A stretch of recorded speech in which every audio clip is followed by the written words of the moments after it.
नमस्कार, हम रिंकू तिवारी दुबई से स्वागत बा आप सबके हमारे चैनल पे। आज आप सबके एगो बियाह कोहबर गीत सुनाओ तनी। आशा बाकी गीत आप सबके बहुत पसंद आई और पसंद आए तो लाइक और कमेंट जरूर करें ब्लॉगिंग। और अगर चैनल के सब्सक्राइब नहीं कैले तो कृपया आप सब चैनल के सब्सक्राइब करें कि जब भी हम गाना अपलोड करें तो सबसे पहले नोटिफिकेशन आप सबके मिले। कहाँ पवनी राजा चमेलिया हो, कहाँ पवनी बेली के फूल, कहाँ पवनी राजा चंपा चमेलिया हो, कहाँ पवनी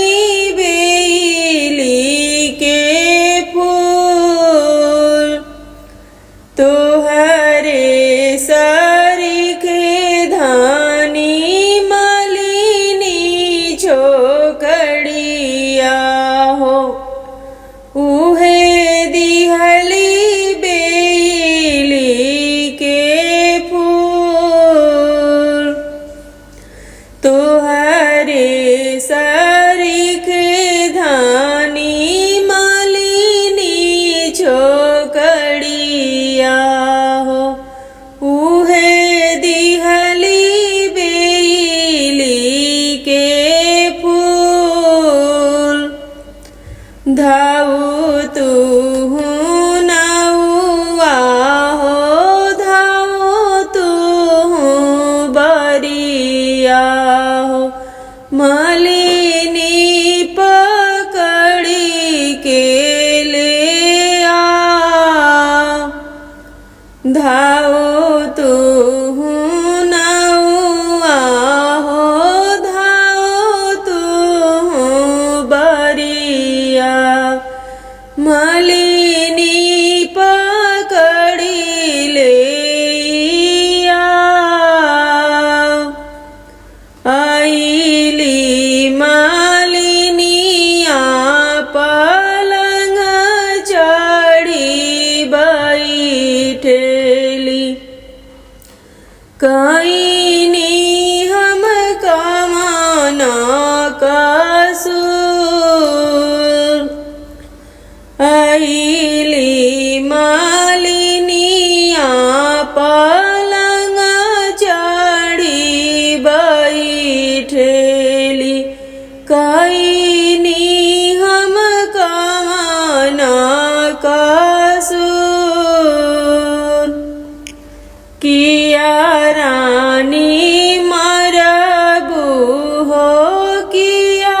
घरी आईबू, किया रानी देश से निकाल, किया रानी मरबू हो, किया घरी आईबू, किया रानी देश से निकाल, नहीं हम मारबी मालिनी, नहीं घरी आईबी, नहीं तोहके देश से निकाल, नहीं हम मारबी मालिनी, नहीं घरी आईबी, नहीं तोहके देश से निकाल, कैसे के मालिनी राजा भरमावलू, हमारा के दिह तू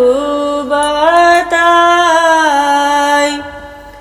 कैसे के मालिनी राजा भरमावलू, हमारा के दिह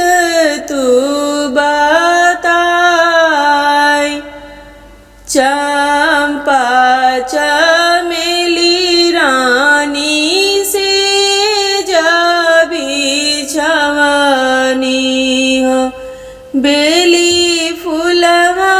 दिहनी छितराय चंपा चमेली रानी से जाबी छवानी हो बेली फुलवा दिहनी छितराय लेहु नाए मालिनी डाल भरी सोनावा हो राजा जी के घर छोड़ी दे रेहु नाए मालिनी डाल भारी सोनावा हो राजा जी के घर छोड़ी दे कहाँ पवनी राजा चंपा चमेलिया हो कहाँ पवनी बेली के फूल कहाँ पवनी